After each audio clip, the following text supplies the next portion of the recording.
ओम शांति।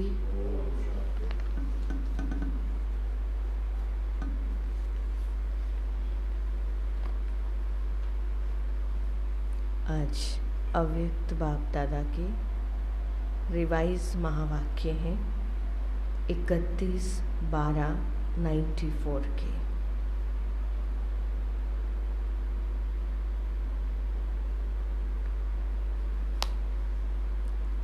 आज बाबा नए वर्ष को शुभ भावना गुण स्वरूप वर्ष के रूप में मनाओ। बाबा ने आज ये टाइटल रखा है मुरली का कि इस नए वर्ष को शुभ भावना गुण स्वरूप वर्ष के रूप में मनाओ। कैसे मनाना है? 31/12 है ना, 31/12 के बाद नया साल आता है। तो बाबा ने इसलिए क्या कहा कि नए वर्ष को कैसे मनाना है? शुभ भावना रूपी जो गुण है हमारा उस शुभ भावना गुण को अपना स्वरूप बनाना है। शुभ भावना गुण स्वरूप वर्ष के रूप में बनाना है ना। वैसे तो बीच बीच में कभी जब हमें याद आता है तब हम शुभ भावना रखते हैं, पर बाबा कहते पूरे वर्ष को ही शुभ भावना स्वरूप के रूप में मनाओ। बाबा कहते आज नवयुग रचता बाप दादा अपने नवयुग राज्य अधिकारी बच्चों को देख रहे हैं। बाबा कौन है? नवयुग रचता है और बच्चे नवयुग राज्य अधिकारी हैं। तो नव वर्ष को देख अपना नवयुग याद आता है। जब नया वर्ष मनाते हैं तो बाबा पूछते हैं अपना नया युग याद आता है? जहाँ जाना है सतयुग, नया युग, नई दुनिया, वो याद आती है। नवयुग के आगे यह नववर्ष कोई बड़ी बात नहीं है। जिस नवयुग में हर वस्तु, हर व्यक्ति, प्रकृति सब नया है। नया वर्ष जब शुरू होता है तो पुरानी वस्तु व व्यक्ति के पुराने स्वभाव, संस्कार, चाल चलन कुछ नए होते हैं, कुछ पुराने होते हैं। लेकिन आपके नवयुग में पुराने का नाम निशान नहीं। व्यक्ति भी नया अर्थात सतोप्रधान है और प्रकृति भी सतोप्रधान अर्थात नई है। प्रकृति में भी आजकल जैसा पुरानापन नहीं होगा। तो नवयुग की मुबारक के साथ नव वर्ष की मुबारक बाबा मुबारक दे रहे हैं। किसकी मुबारक दे रहे हैं बाबा? नव युग की मुबारक के साथ नव वर्ष की मुबारक। बाबा को भी बहुत बहुत मुबारक है ना। नई दुनिया आने वाली है तो बाबा हमें मुबारक दे रहे हैं तो फिर हमें भी तो देनी चाहिए ना बाबा को। तो बाबा ने नए युग की तो मुबारक दी ही, फिर नए वर्ष की मुबारक दी। और बाबा ने साथ साथ क्या कहा कि जब हम नया वर्ष मनाते हैं तो भले नया वर्ष है परंतु व्यक्ति तो पुराने हैं, दुनिया तो पुरानी है, वस्तुएं तो पुरानी हैं, स्वभाव वही पुराना है। हो सकता है कुछ चेंज आता है, नए संस्कार बनते हैं, लेकिन ऑलमोस्ट तो पुराने ही हैं, सारे पुराने संस्कार हैं। पर बाबा कहते नवयुग में देखो कितना अंतर है कि नवयुग माना जहाँ हर चीज़ नई होगी, नई दुनिया होगी, प्रकृति भी नई होगी, आत्मा के साथ साथ शरीर भी नया होगा। और क्या कहा बाबा ने? वस्तुएं, स्वभाव, संस्कार, प्रकृति सब कुछ वहाँ नया होगा। आज विशेष नया वर्ष मनाने के उमंग उत्साह से खुशी खुशी से सभी पहुंच गए हैं।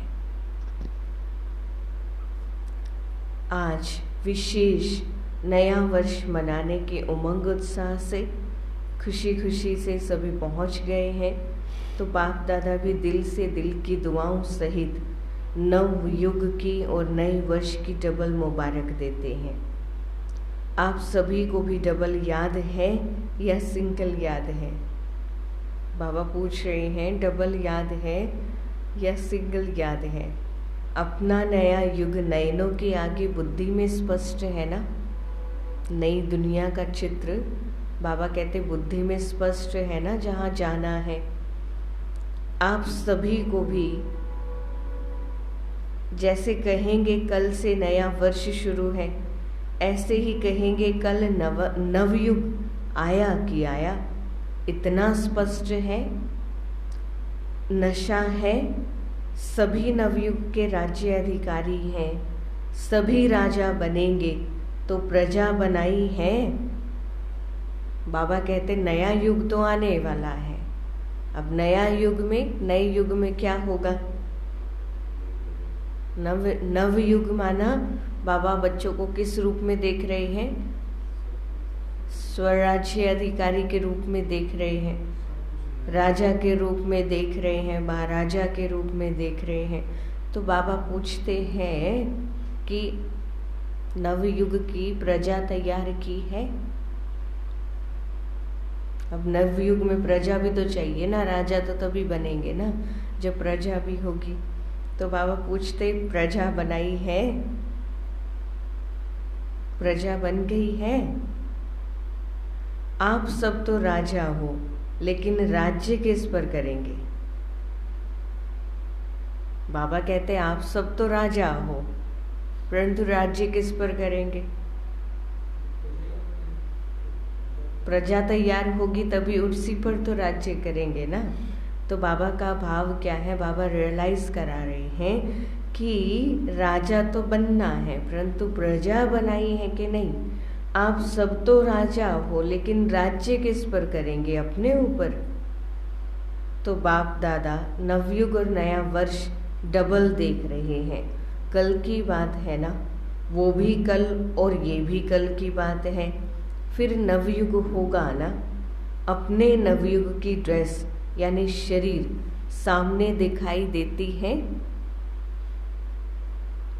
अपने नवयुग की ड्रेस यानी यही शरीर विश्व के महाराजा महारानी के रूप में दिखाई देता है। बाबा कहते बस पुरानी ड्रेस छोड़ेंगे और नई ड्रेस धारण करेंगे।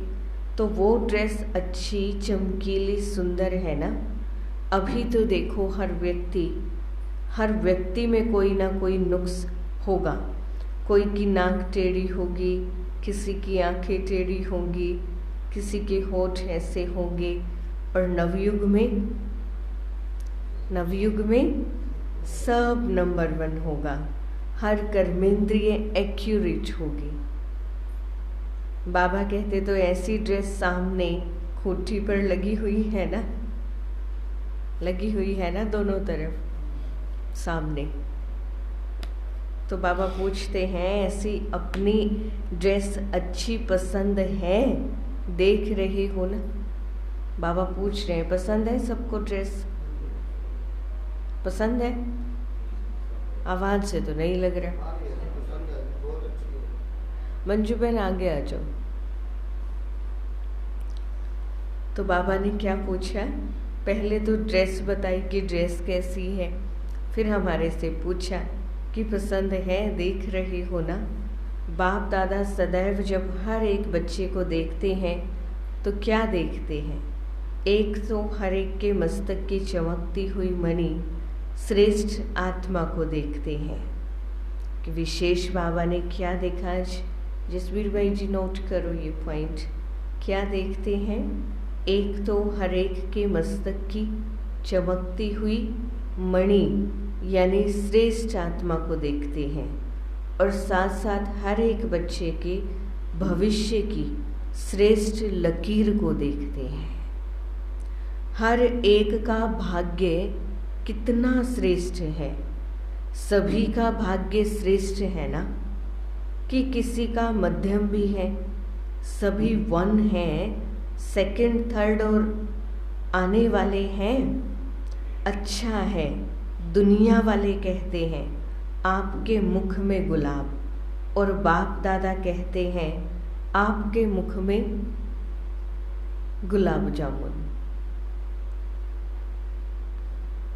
क्यों कह रहे हैं बाबा? गुलाब जामुन सबको अच्छा लगता है ना। गुलाब जामुन या मिठाई खाने के लिए ही बाप दादा ने हर गुरुवार भोग का रखा है ना। क्यों? क्योंकि बाबा कहते नई दुनिया, अब संगम क्या है, लास्ट सीढ़ी है ना। 1 सेकंड का बाबा ने कहा है कि उसके बाद नई दुनिया आई कि आई। तो नई दुनिया की आने की खुशी भी तो होती है ना। तो जब खुशी होती है, जब भी कुछ नया करते हैं, नया बनाते हैं, तो मिठाई खिलाते हैं। इसलिए बाबा कहते भोग में खुद भी खाते हो और बाप दादा को भी स्वीकार कराते हो। घर में बनाए नहीं बनाए, लेकिन गुरुवार को तो मीठा मिलेगा ना। और जब कभी खुशी का उत्सव होता है तो मुख ही मीठा कराते हैं ना। मीठा मुख अर्थात मीठा मुखड़ा। बाबा कहते मीठा मुख अर्थात मीठा मुखड़ा। मुख मीठा तो सब करते हैं, लेकिन आप सबका मुख भी मीठा है तो मुखड़ा भी मीठा है। मुखड़ा माना चेहरा। बाबा पूछ रहे हैं कि आप सभी का भी मुख तो मीठा है, तो मुखड़ा भी मीठा है या थोड़ा थोड़ा कड़वा भी है? अगर एक लकीर भी कड़वे की हुई तो आज वर्ष को विदाई देने के साथ साथ इस थोड़े से कड़वेपन को भी विदाई दे देना। बाबा कहते अगर थोड़ा भी कड़वा है, कोई एक लकीर भी है चेहरे पर, तो बाबा कहते उसको भी आज विदाई दे देना। विदाई देना आता है कि पास में रखना अच्छा लगता है? इंद्रजीत भाई जी क्या पूछ रहे हैं बाबा? विदाई देना अच्छा लगता है या पास में रखना अच्छा लगता है? कैसे छोड़े बाबा, क्या करें, मेरे तो इतने जन्मों के संस्कार हैं, स्वभाव है, कैसे छोड़े?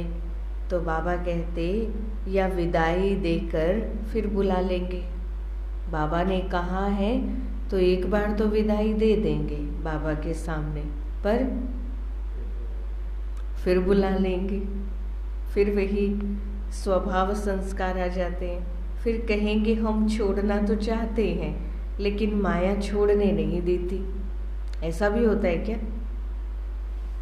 बाबा कहते, बच्चे फिर क्या कहते हैं बाबा को कि बाबा हम छोड़ना तो चाहते हैं, लेकिन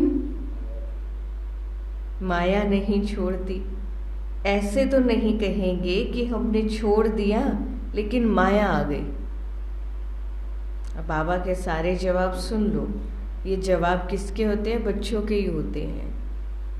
वहाँ जाकर फिर ऐसे पत्र लिखेंगे, विदाई तो सदा काल के लिए विदाई।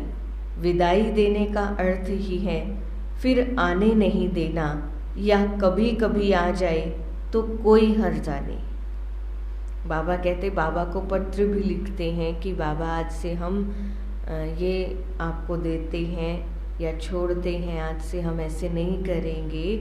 लेकिन विदाई देने का मतलब क्या है? देना मतलब देना। अब बाबा पूछ रहे हैं देना मतलब देना, एक बार छोड़ दिया तो छोड़ दिया, फिर ऐसा ना हो कि कभी कभी आ जाए तो कोई हर्जा नहीं, है ना। कभी कभी तो आता है, कभी कभी तो करते हैं ऐसे। तो बाबा कहते क्योंकि पुराने संस्कार कईयों को बहुत अच्छे लगते हैं, उनको छोड़ ही नहीं पाते। आज कहेंगे कल से नहीं होगा और फिर परसों परवश हो जाएंगे। आज बाबा से वायदा किया, बाबा आज से नहीं करेंगे, नहीं करूँगा, नहीं करूँगी, और फिर परसों फिर वही संस्कार आ जाते। तो बाबा कहते उसको विदाई नहीं कहेंगे ना, विदाई देना भी सीखो। अब पुराना वर्ष गया तो गया, उसको दोबारा लौटकर वो आएगा, है ना। बीता हुआ समय वापस नहीं आता ना, क्यों? क्योंकि उसको विदाई दे दी हमने। तो बाबा कहते ऐसे ही विदाई देना माना देना, एक बार छोड़ दिया तो छोड़ दिया। बाबा कहते ऐसे विदाई देना भी सीखो। वर्ष को विदाई देना तो कॉमन बात है, लेकिन आप सबको अंश वंश सहित माया को विदाई देना है कि उसका अंश मात्र भी, वंश तो बहुत बड़ी बात है। बाबा कहते उसका अंश मात्र भी दोबारा ना आए, ऐसी विदाई देना है। अंश मात्र भी नहीं रहे। कई बच्चे कहते हैं बाबा 75% तो फर्क पड़ गया है, और भी पड़ जाएगा, है ना बाबा। हम इतने तो बदल गए हैं, 75% तो, बाकी और भी पड़ जाएगा। लेकिन माया अंश से वंश बहुत जल्दी पैदा करती है। जहाँ अंश आया, अंश मात्र भी, ऋंचक मात्र भी आया, तो बाबा कहते कोई भी स्वभाव संस्कार अगर अंश मात्र भी आया तो उसका वंश तो बहुत जल्दी आ जाता है। फिर 25% अंश मात्र भी रहा तो 25 से 50 तक भी बहुत जल्दी पहुंच सकता है। इसीलिए अंश सहित समाप्त करना है। तो नए वर्ष में क्या करेंगे? पुराने वर्ष को विदाई देने के साथ साथ माया के अंश को भी विदाई देना, और विदाई के साथ बधाई भी देते हो ना। कल सभी एक दो को मिलेंगे तो कहेंगे नए वर्ष की मुबारक हो, बधाई हो।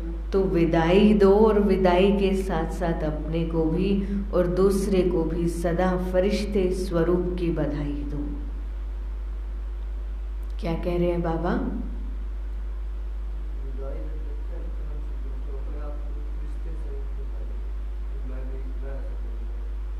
नहीं, बाबा ने कहा, बात तो आपने सही सुनाई जो बाबा ने कहा, पर बाबा ने कहा कि जैसे विदाई देते हैं तो साथ साथ बधाई भी देते हैं। तो बाबा ने कहा विदाई तो हम दे ही रहे हैं, विदाई तो दे रहे हैं, लेकिन साथ साथ कौन सी बधाई देनी है? दूसरों को भी सदा फरिश्ते स्वरूप की बधाई दो। फरिश्ते स्वरूप में देखो कि ये बाबा का बच्चा है, भगवान का बच्चा है, फरिश्ता है, फरिश्ता बनने वाला है, सतयुग में जाने वाला है। तो बाबा कहते हैं ऐसी बधाई दो। है ही फरिश्ता, ऊपर से नीचे आया, अपना कार्य किया और उड़ गया। फरिश्ते तो यही करते हैं ना।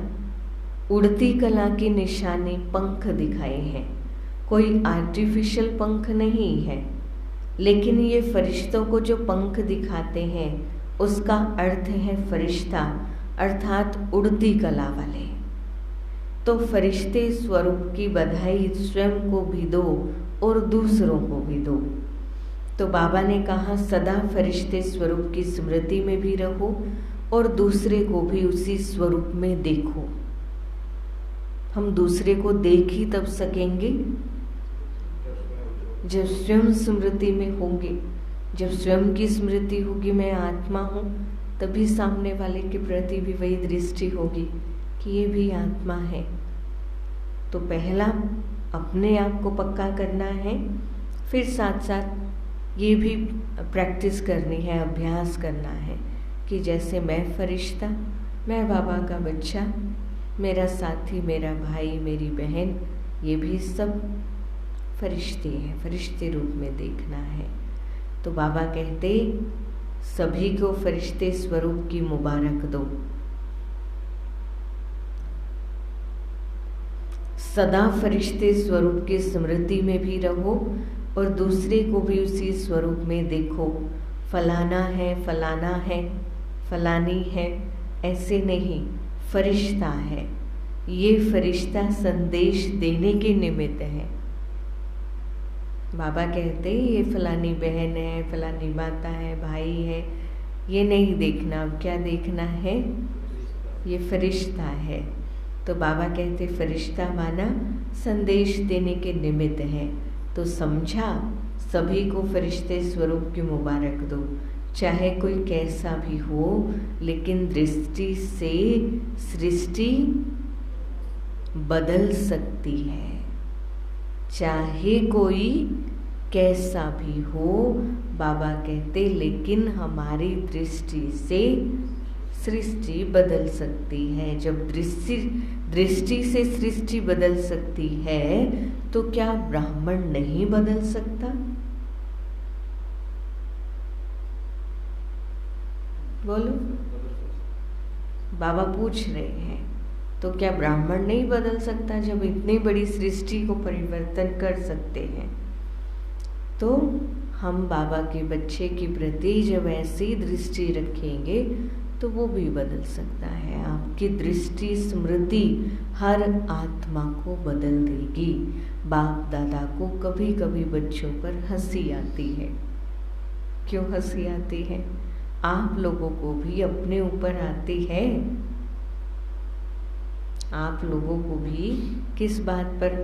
बाबा कहते, एक तरफ कहते हैं हम विश्व परिवर्तक हैं, हम विश्व कल्याणकारी हैं, और फिर विश्व परिवर्तक आकर कहता है, वैसे मैं विश्व परिवर्तक हूँ, रोज स्व मान लेते हैं, लेकिन बाबा के पास विश्व परिवर्तक आकर कहता है कि ये मेरे से बदले नहीं होता। चाहे वो अपना स्वभाव संस्कार है, चाहे परिवार में जिसके भी साथ या कोई भी संबंध है, या चाहे ब्राह्मण परिवार में ही, तो कहेंगे ये मेरे से बदले नहीं होता। अपने प्रति भी कभी रूह रिहान में कहते हैं, चाहते हैं ये नहीं करे, लेकिन फिर भी कर लेते हैं। तो विश्व परिवर्तक और स्वयं के लिए ही कहे कि मैं चाहता हूँ लेकिन कर नहीं पाता हूँ, तो उसका टाइटल क्या होना चाहिए? बताओ। बाबा को बाबा ने प्रश्न किया, क्या टाइटल होना चाहिए? फिर उसको विश्व परिवर्तक तो नहीं कहेंगे, तो फिर क्या कहेंगे? हाँ जी, बाबा कहते उसको विश्व परिवर्तक कहना चाहिए या कमजोर कहना चाहिए? गीत सुनाते हैं ना, क्या करें कैसे करें पता नहीं कब होगा, इतनी लंबी लाइन सुना देते हैं बाबा को। बाबा आपको क्या पता, मैं तो इतनी कोशिश करता हूँ, है ना, ये भी करता हूँ, ऐसे भी करता हूँ, परंतु फिर भी होता नहीं, क्या करूँ कैसे करूँ? बाबा कहते यह गीत बाप दादा तो सुनते हैं ना। जब विश्व परिवर्तक हैं, विश्व कल्याणकारी हैं, तो क्या कोई आत्मा को नहीं बदल सकते? स्वयं को नहीं बदल सकते? अगर स्वयं परिवर्तक भी नहीं तो विश्व परिवर्तक कैसे होंगे? बाबा कहते, देखो बाबा ने बहुत गहरी बात कही है सिंपल सी, रोज हम सुनते हैं बाबा से, पर बाबा ने देखो क्या कहा कि जो स्वयं को परिवर्तन नहीं कर सकता तो वो विश्व को परिवर्तन कैसे करेगा? बाप दादा कहते हैं इस वर्ष की विशेष दृढ़ प्रतिज्ञा स्वयं से करो। प्रतिज्ञा का अर्थ ही है कि शरीर चला जाए, लेकिन जो प्रतिज्ञा की है वह प्रतिज्ञा नहीं जाए। तो प्रतिज्ञा करने की इतनी हिम्मत है, करेंगे? प्रतिज्ञा करने की हिम्मत बाबा पूछ रहे हैं, करेंगे? डरेंगे तो नहीं। तो यही प्रतिज्ञा स्वयं से करो कि कभी भी किसी की कमजोरी व कमी को नहीं देखेंगे, किसी की कमजोरी कमी को नहीं सुनेंगे, नहीं बोलेंगे, ना सुनेंगे, ना बोलेंगे, ना देखेंगे। करो बाबा से प्रतिज्ञा। सब करो। बाबा ने प्रतिज्ञा करवाई ना कि प्रतिज्ञा करो कभी भी, बोलो जैसे मैं बोल रही हूँ मेरे पीछे पीछे बोलो, कभी भी किसी की कमजोरी व कमी को नहीं देखेंगे। किसी की कमजोरी कमी को नहीं सुनेंगे। कृष्ण भाई जी बोलो, बोल क्यों नहीं रहे? नहीं बोलेंगे, ना सुनेंगे, ना देखेंगे। सबने प्रतिज्ञा की है तो बाबा ने पहले ही रियलाइज कराया कि प्रतिज्ञा करना माना कि कुछ भी हो जाए, शरीर चला जाए, है ना, प्राण चले जाए, पर बाबा से की हुई प्रतिज्ञा ना जाए। तो बाबा ने कहा ये वर्ष क्या हो जाएगा, फिर कैसा वर्ष हो जाएगा? आज टाइटल क्या रखा बाबा ने कि नए वर्ष को शुभ भावना स्वरूप के रूप में मनाना है। तो बाबा कहते ये वर्ष हो जाएगा शुभ भावना गुण स्वरूप वर्ष, है ना। जब किसी की ना बुराई देखेंगे, कमजोरी ना देखेंगे, ना सुनेंगे, फिर तो सब अच्छे ही अच्छे दिखेंगे। तो इसलिए बाबा ने कहा हर वर्ष को अपना अपना नाम देते हो ना, जब ये प्रतिज्ञा सभी कर लेंगे तो ये वर्ष हो गया शुभ भावना गुण स्वरूप वर्ष, मंजूर है। फिर वहाँ जाकर बदल नहीं जाना। मधुबन में बैठे थे ना बाबा के सामने, जब बाबा ने मुरली चलाई तो बाबा ने इसलिए पूछा कि फिर वहाँ जाकर बदल नहीं जाना। अब यहाँ तो बाबा से प्रतिज्ञा कर ली, घर जाकर बदल नहीं जाना। कृष्ण भाई जी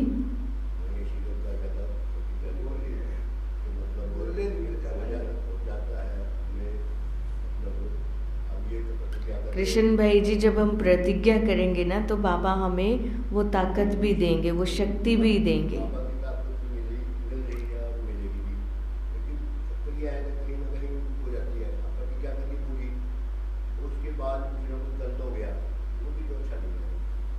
तो पहले से ये संकल्प क्यों ले रहे हो कि सुनना ही पड़ेगा, करना ही पड़ेगा? संकल्प ही ढीला है ना। आपकी वो तो सबकी मर्जी है। देखो बाबा ने तो कहा है,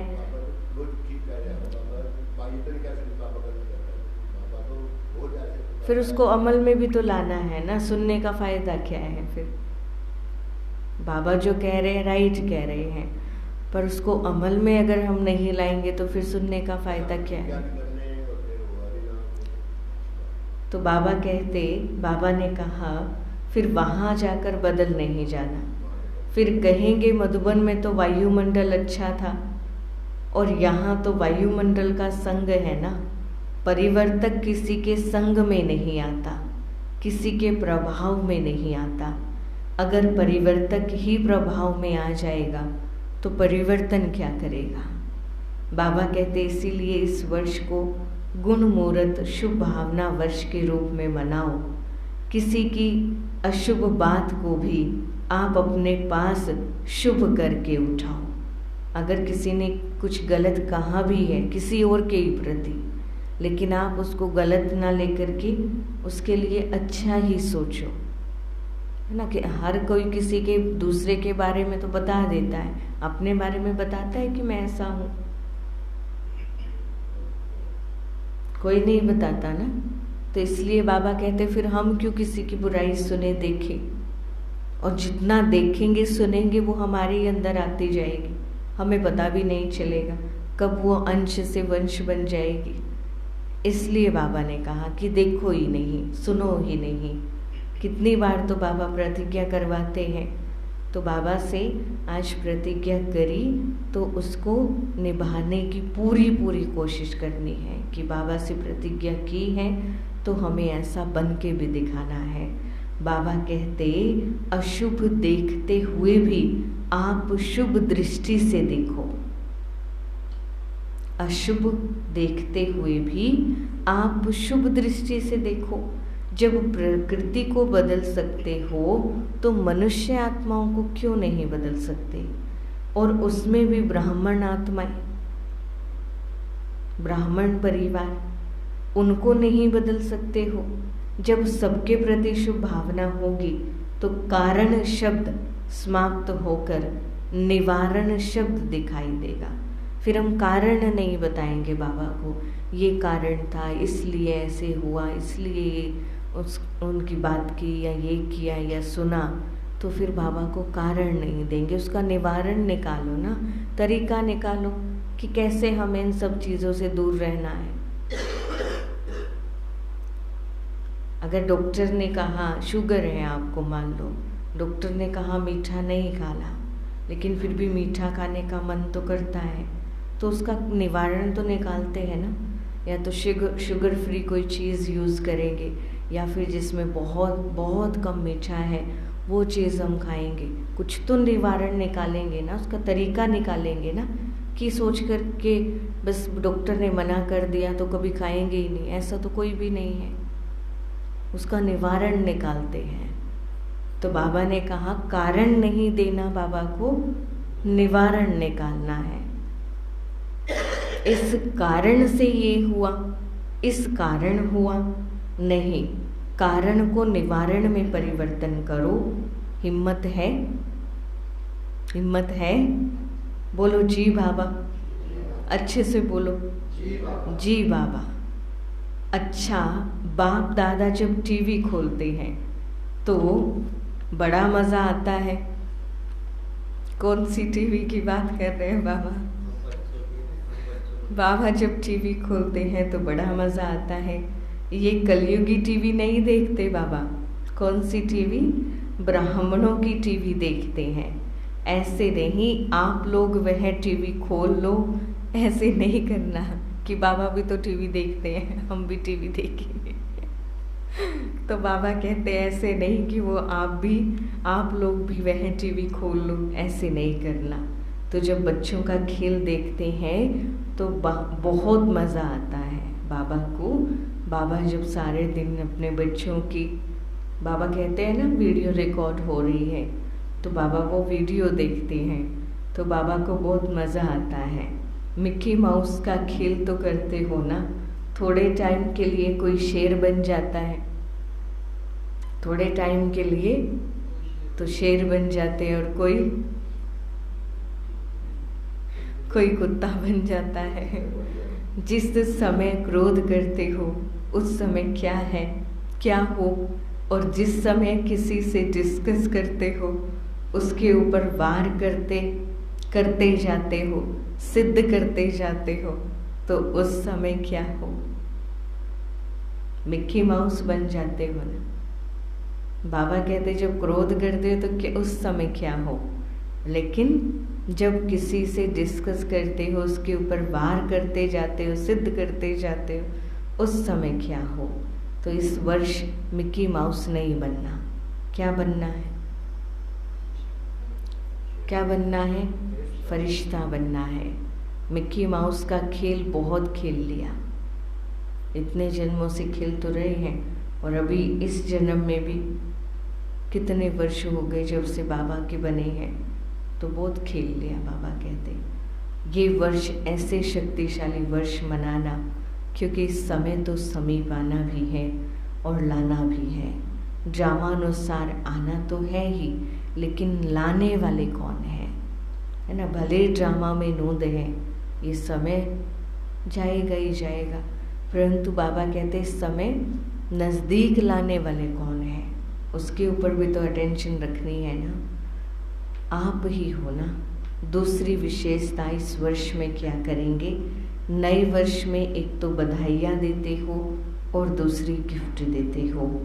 तो इस नए वर्ष में सदैव हर एक को जो भी जब भी संबंध संपर्क में आए, चाहे ब्राह्मण परिवार चाहे और आत्माएं, उन सबको एक तो मधुर बोल की गिफ्ट दो, स्नेह की बोल की सौगात दो, और दूसरा सदैव कोई ना कोई गुण की शक्ति की सौगात दो।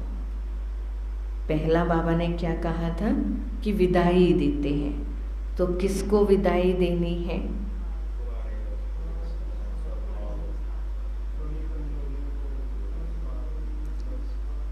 और बधाई कौन सी देनी है ना? विदाई के साथ साथ बाबा ने बताया ना कि बधाई भी देनी है। और अभी दूसरी बात बाबा ने क्या ऐड किया कि गिफ्ट भी देते हैं। तो गिफ्ट क्या देनी है? गिफ्ट क्या देनी है? पहले तो मधुर बोल की गिफ्ट देनी है। सबसे पहले तो हमारे बोल ही सामने आते हैं ना, किसी से भी मिलते हैं तो बोल कैसे हो? बाबा कहते स्नेह के बोल की सौगात दो। और दूसरा, सदैव कोई ना कोई गुण की, शक्ति की सौगात दो। बाबा कहते स्नेह के बोल, मीठे बोल के साथ साथ गुणों और शक्तियों की सौगात दो। तो कैसे देंगे? जब हमारे अंदर होंगी तभी तो देंगे। शक्ति है ही नहीं हमारे पास, तो दूसरे को शक्ति कैसे दोगे आप? पहले तो हमारे पास भी होने चाहिए ना। तो बाबा कहते यह सौगात सेकंड में भी दे सकते हो, ऐसे नहीं कह सकते हो कि टाइम ही नहीं मिला। 1 घंटा बैठ के बातें की पर गुण और शक्तियां देने का टाइम नहीं मिला। तो बाबा कहते ऐसे नहीं, बाबा कहते 1 सेकंड में भी दे सकते हो। ना लेने वाले को टाइम था, ना देने वाले को टाइम था, लेकिन अगर अपनी श्रेष्ठ भावना, श्रेष्ठ कामना की वृद्धि है तो सेकंड के संकल्प से, दृष्टि से, अपने दिल की मुस्कुराहट से सेकंड में भी किसी को बहुत कुछ दे सकते हो। तो जो भी आवे उसको गिफ्ट देनी है, खाली हाथ ना जावे। बाबा कहते आपसे कोई भी मिले तो उसको खाली हाथ नहीं भेजना, उसको गिफ्ट देकर भेजनी है। कौन सी गिफ्ट?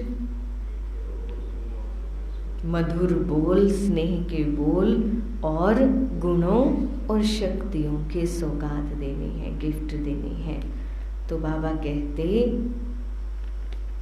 इतने गिफ्ट आपके पास हैं, किसी को भी खाली नहीं भेजना। इतने गिफ्ट हैं आपके पास, खत्म तो नहीं हो जाएंगे देते देते। बाबा कहते इतनी गिफ्ट आपके पास है कि 2 दिन देंगे तो खत्म हो जाएंगे। सभी का स्टॉक भरपूर है कि कोई का स्टॉक थोड़ा कम हो गया है। बाबा कहते इतना स्टॉक भरपूर किया है ना। दुकान वाले क्या करते हैं? स्टॉक में रखते हैं, उनको पता होता है हमारे पास ये चीज़ कितनी पड़ी है, समय से पहले फिर वो मंगवाते भी हैं जिसको चाहिए। तो बाबा कहते हैं आपके पास स्टॉक भरपूर है कि किसी के पास कम भी है। जिसके पास कम हो वो हाथ उठा लो, जिसके पास कम हो वो हाथ उठा लो। शिव कुमार भाई जी सीधे बैठो। है भरपूर स्टॉक? किताबों का नहीं पूछ रहे बाबा, किसका पूछ रहे हैं? गुणों और शक्तियों का, स्नेह का। बाबा कहते अगर कम है तो हाथ उठा लो, बाबा भर देंगे, स्टॉक भरपूर कर देंगे। जिसके पास कमी हो वो चिट्ठी लिखकर दादी जानकी को देना, वो क्लास करा लेगी। कमी तो नहीं रहनी चाहिए ना, दाता के बच्चे, और कमी हो तो अच्छा नहीं है ना। कहने के तो हम कहें कि हम दाता के बच्चे हैं, देने वाले हैं सदा सबको प्यार, स्नेह, खुशी, पर हम कहें कि हमारे पास तो कमी हो गई या है ही नहीं, इसीलिए भरपूर होकर जाना, कमी को लेकर नहीं जाना। वर्ष के साथ कमियों को भी विदाई देकर जाना। ऐसे नहीं कि सिर्फ कल 1 दिन ही गिफ्ट देनी है। नया वर्ष तो 1 ही दिन मनाते हैं ना। तो बाबा कहते हैं ऐसे नहीं कि सिर्फ 1 दिन गिफ्ट देनी है, नहीं, सारा वर्ष सबको गिफ्ट बांटते जाओ। बिना गिफ्ट के कोई नहीं जाए तो कितना अच्छा लगेगा। अगर कोई आता है उसको छोटी सी प्यारी सी गिफ्ट दे दो तो कितना खुश होता है ना। मान लो आपके घर में कोई आया, वैसे ही आपने स्थूल चीज़ें ही, दुनिया वाली चीज़ें ही, अगर कुछ छोटी सी चीज़ भी उसको गिफ्ट दी तो कितना खुश होता है। अब बच्चे घर में आए, उनको चॉकलेट टॉफ़ी दे दो, उसी से ही खुश हो जाते हैं। तो बाबा कहते चीज़ को नहीं देखते लेकिन गिफ्ट अर्थात स्नेह के स्वरूप को देखते हैं। गिफ्ट से कोई माला माल नहीं हो जाते, गिफ्ट से कोई माला माल नहीं हो जाते, लेकिन स्नेह देना और स्नेह लेना। अगर कोई आपको स्नेह नहीं भी दे, स्नेह देना है और लेना है, पर बाबा कहते आप तो सबको स्नेह देते हो, पर आपको स्नेह नहीं भी दे तो भी आप उनसे ले लेना आएगा कि शर्म करेंगे कैसे ले, इसने दिया तो है ही नहीं, है ना। शर्म आती है ना। मान लो किसी ने गिफ्ट नहीं दी और हम मांग करके लें कि मुझे तो गिफ्ट चाहिए, फिर कई बार शर्म भी आती है कि ऐसे कैसे मांगू। अब बाबा पूछ रहे हैं यहाँ कौन सी गिफ्ट लेने और देने की बात हो रही है? स्नेह। तो स्नेह मान लो आपको किसी ने नहीं भी दिया, गिफ्ट नहीं भी दी, तो बाबा कहते हैं आप उनसे लेना आएगा या शर्म करेंगे कि कैसे ले। बाबा कहते इस लेने में कोई हर्जा नहीं है। वो आप पर क्रोध करे, आप स्नेह के रूप में ले लेना। आप विश्व परिवर्तक होना, तो विश्व परिवर्तक किसी की नेगेटिव को पॉजिटिव में नहीं बदल सकता है ना। तो ये वर्ष सदा स्नेह देना और लेना, ऐसे नहीं कहना कोई ने नहीं दिया ही नहीं, क्या करूं, वो दे या ना दे आप ले लो, कुछ तो देगा। बाबा कहते कुछ तो देगा ना, नेगेटिव दे या पॉजिटिव दे, कुछ तो देगा। तो बाबा कहते लेकिन हे विश्व परिवर्तक, आप नेगेटिव को भी पॉजिटिव में परिवर्तन कर लेना। अंडरलाइन कर लो इस बात को। बाबा कहते आप विश्व परिवर्तक आत्मा हो, हे विश्व परिवर्तक। क्या कहा बाबा ने? आप नेगेटिव को भी पॉजिटिव कर लेना, पॉजिटिव में परिवर्तन कर लेना। समझा इस वर्ष क्या करना है? अच्छा डबल विदेशी क्या करेंगे? गिफ्ट देंगे, दाता बन गए हैं, वाह दातापन की मुबारक हो।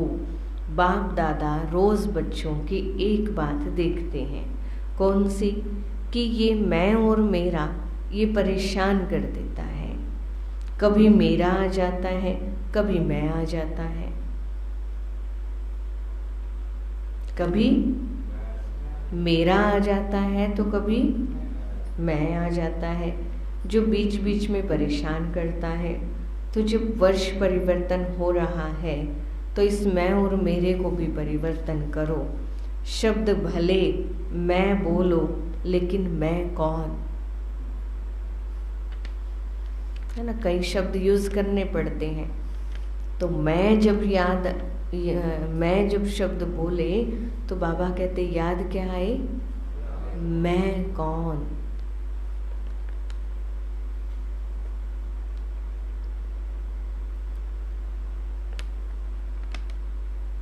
ओरिजिनल मैं किसको कहते हैं? शरीर को या आत्मा को? मैं आत्मा हूँ, तो जब भी मैं शब्द यूज करते हो तो क्यों नहीं मैं शब्द का ओरिजिनल स्वरूप, ओरिजिनल अर्थ स्मृति में रखते हो? बाबा कहते हो और सारे दिन में कितनी बार मैं शब्द यूज करते हो? करना ही पड़ता है ना। मेरा भी कई बार यूज करते हो और मैं भी कई बार यूज करते हो। तो जितनी बार मैं शब्द यूज करते हो उतनी बार अगर वास्तविक अर्थ में मैं स्मृति में लाओ तो मैं धोखा देगा या उड़ाएगा?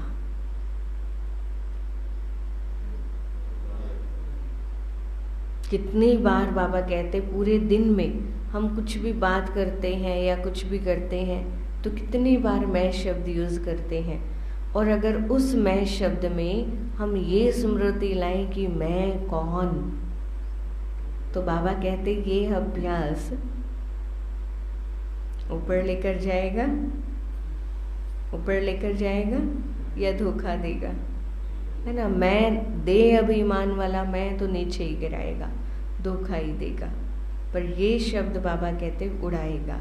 तो जब भी मैं शब्द यूज करते हो तो उस समय यही सोचो मैं आत्मा हूँ, क्योंकि मैं और मेरे शब्द के बिना रह नहीं सकते हैं, है ना। यूज तो होता है ना। अब कहने को तो ये भी आता है मेरा परिवार, मेरे बच्चे, पर मेरा बाबा और मेरे बाबा का परिवार परिवर्तन हो गया ना। तो बाबा कहते इस मैं और मेरे के संस्कार पक्के हो गए हैं, आदत है। तो जिस समय मैं शब्द यूज करते हो उस समय यही सोचो कि मैं कौन, मैं शरीर तो नहीं होना। बॉडी कॉन्शियस तब आवे जब मैं शरीर हूँ, शरीर तो तब याद आएगा ना। तो बाबा कहते शरीर तो मेरा कहते हो ना, कि मैं शरीर कहते हो, ये कहते हो ना मेरा शरीर, मेरा पेट, मेरा सिर। तो बाबा कहते कभी गलती से भी कहते हो कि मैं शरीर हूँ?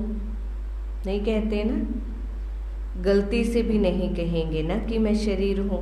तो मैं शब्द और ही स्मृति और समर्थी दिलाने वाला शब्द है, गिराने वाला नहीं है। तो परिवर्तन करो, विश्व परिवर्तक पक्के होना, देखना, कच्चे नहीं बनना। तो मैं शब्द को भी अर्थ से परिवर्तन करो। जब भी मैं शब्द बोलो उस स्वरूप में टिक जाओ। और जब मेरा शब्द यूज करते हो तो सबसे पहले मेरा कौन, सबसे पहले मेरा कौन है ना, मेरा बाबा। तो सारे दिन में मेरा मेरा तो बहुत बनाते हो, मेरा स्वभाव, मेरा संस्कार, मेरी ये चीज़, मेरा परिवार, मेरा सेंटर, मेरा जिज्ञासु, मेरी सेवा इसने क्यों की, ये कहते हो ना। तो बाबा कहते खेल तो करते हो ना। तो जब भी मेरा शब्द बोलते हो तो मेरा कहने से पहले याद करो कि मेरा कौन, मेरा बाबा याद करो, कि फिर मेरा और याद करो। तो जहाँ बाप होगा वहाँ देह अभिमान व गिरावट नहीं आएगी। बाबा कहते पहला मैं तो मैं आत्मा और मेरा ये मेरा बाबा। तो बाबा कहते स्मृति से क्या होगा, देह अभिमान या गिरावट नहीं आएगी। तो बाबा कहते इन दोनों शब्दों को उसी वृत्ति से, उसी दृष्टि से, उस अर्थ से देखो और बोलो। मेरा शब्द मुख से निकले और पहले मेरा बाबा याद आए तो निरंतर योगी तो हो जाएंगे ना। बाबा कहते जितनी बार भी मेरा शब्द यूज करो उतनी बार मेरा बाबा याद आए। तो मैं और मेरा यही तो बाबा पक्का कराते हैं। अब एक दिन में कितनी बार हम मैं और मेरा यूज करते हैं। तो मैं कौन और मेरा कौन, ये दो शब्द बाबा कहते ये इनकी स्मृति पक्की हो जाए तो क्या होगा, वृत्ति से, दृष्टि से, बाबा कहते उस अर्थ से जब देखेंगे और बोलेंगे तो निरंतर योगी हो जाएंगे ना। क्योंकि हर घंटे में मेरा और मैं शब्द तो यूज करते हो ना। तो हर घंटे मैं कौन, मेरा कौन याद आएगा, बाबा याद आएगा। तो अर्थ परिवर्तन करो, हद से बेहद में जाना है। जब बेहद सृष्टि की परिवर्तक आत्माएं हो तो हद में क्यों जाते हो। सिर्फ भारत परिवर्तक तो नहीं होना, डबल विदेशी, सिर्फ फॉरेन परिवर्तक तो नहीं होना, विश्व परिवर्तक होना।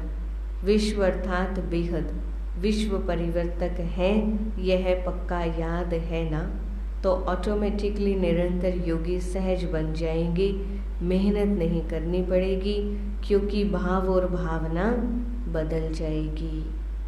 अच्छा, चारों ओर के नवयुग के राज्य अधिकारी, श्रेष्ठ आत्माओं को सदा स्व परिवर्तन और विश्व परिवर्तन के निमित्त विशेष आत्माओं को सदा पुरुषार्थ में नवीनता, श्रेष्ठता लाने वाले सर्वस्नेही आत्माओं को सदा बाप का नाम प्रत्यक्ष करने वाले सपूत आत्माओं को सदा मेरा और मैं को यथार्थ भाव और अर्थ में लाने वाले सहज योगी आत्माओं को बाप दादा का याद प्यार और नमस्ते। हम रूहानी बच्चों की रूहानी बाप दादा को दिल व जान सिखवा प्रेम से नमस्ते नमस्ते नमस्ते जी। वरदान दे रहे हैं बाबा, आगे पीछे सोच समझकर हर कार्य करने वाले, आगे पीछे सोच समझकर हर कार्य करने वाले ज्ञानी तो आत्मा। आगे पीछे माना कि मेरे इस कर्म करने से प्रेजेंट क्या होगा और उसका रिजल्ट क्या निकलेगा, दोनों सोचने हैं। तो बाबा कहते ज्ञानी तो आत्मा त्रिकालदर्शी भाव। आज बाबा ने ये वरदान दिया, ज्ञानी तो आत्मा बनकर हमें त्रिकालदर्शी बनना है। जो बच्चे त्रिकालदर्शी अर्थात तीनों कालों का ज्ञान बुद्धि में रख आगे पीछे सोच समझकर कर्म करते हैं, उन्हें हर कर्म में सफलता मिलती है। ऐसे नहीं बहुत बिजी था इसीलिए जो काम सामने आया वह करना शुरू कर दिया, ऐसे नहीं। कोई भी कर्म करने के पहले यह आदत पड़ जाए कि पहले तीनों कालों को सोचना है। त्रिकालदर्शी स्थिति में स्थित होकर कर्म करो तो कोई भी कार्य व्यर्थ व साधारण नहीं होगा, है ना। कई बार हम सोच लेते हैं कि ये तो साधारण कर्म है, इसके बारे में क्या सोचना। पर बाबा ने कहा चाहे साधारण कर्म भी है वो भी साधारण नहीं रहेगा जब ज्ञानी तू आत्मा बनकर त्रिकालदर्शी बनकर कर्म करेंगे। स्लोगन है, अपने संतुष्ट और खुशनुमा जीवन से सेवा करो। अपने संतुष्ट और खुशनुमा जीवन से सेवा करो, तब कहेंगे सच्चे सेवादारी। अच्छा, आज बाबा ने क्या टाइटल रखा मुरली का? नए वर्ष को शुभ भावना गुण स्वरूप वर्ष के रूप में मनाना है। तो मुरली रिवाइज करते रहेंगे पूरा वीक जब तक नेक्स्ट संडे नहीं आता। रोज़ एक बार ये मुरली, अव्यक्त मुरली रिवाइज करनी है, ठीक है। ओम शांति।